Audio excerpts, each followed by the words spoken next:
আসসালামু আলাইকুম ওয়া রাহমাতুল্লাহি ওয়া বারাকাতুহু। আলহামদুলিল্লাহি ওয়াহদা। আসসালাতু ওয়াসসালামু আলা মান লা নাবিয়্যা বা'দা ওয়া আলা আলিহি ওয়া আসহাবিহি আজমাইন আম্মা বা'দ। সম্মানিত দর্শক শ্রোতা মণ্ডলী, দিনী ভাই বোন, আপনাদের সকলকে জানাচ্ছি আন্তরিক শুভেচ্ছা ও অভিনন্দন। আজকে কুরবানি সম্পর্কিত একটি বিষয় আপনাদের সাথে শেয়ার করব ইনশাআল্লাহ। আর সেটি হলো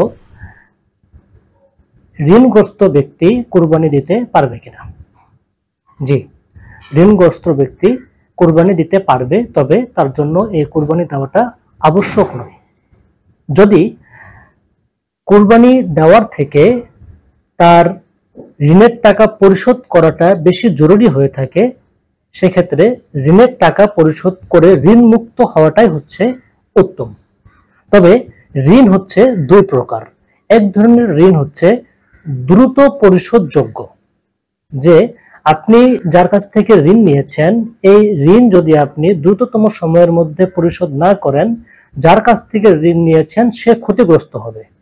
তাহলে কোরবানি না দিয়ে তার যে প্রাপ্য টাকা তাকে দিয়ে দেওয়াটাই জরুরি। পক্ষান্তরে আরেকটি ঋণ হলো পরে পরিশোধ করা যাবে, এতে কোনো সমস্যা হবে না। যেমন মহারণার টাকা, তারপরে হচ্ছে যার কাছ থেকে আপনি সিস্টেমেটিক ওয়েতে ঋণ নিয়েছেন, যে আমি নির্ধারিত একটা সময় নিয়েছেন যে আমি এই সময়ের মধ্যে তার ঋণ পরিশোধ করব। অথবা আপনি কিস্তিতে টাকা নিয়েছেন, যে আমাকে এত টাকা ঋণ দাও, আমি সাপ্তাহিক বা পাক্ষিক অথবা মাসিক কিস্তিতে তোমার এই ঋণ আমি পরিশোধ করে দেব। যদি টাকা পরিশোধ করাটা, ঋণ পরিশোধ করাটা জরুরি না হয়, হ্যাঁ, বা খুব চাপ প্রয়োগ না হয়, তাহলে সে ঋণের টাকা দিয়ে সে কুরবানি করতে পারবে, এতে কোনো সমস্যা হবে না। আশা করছি আপনারা বুঝতে পেরেছেন। আসসালামু আলাইকুম ওয়া রাহমাতুল্লাহি ওয়া বারাকাতুহু।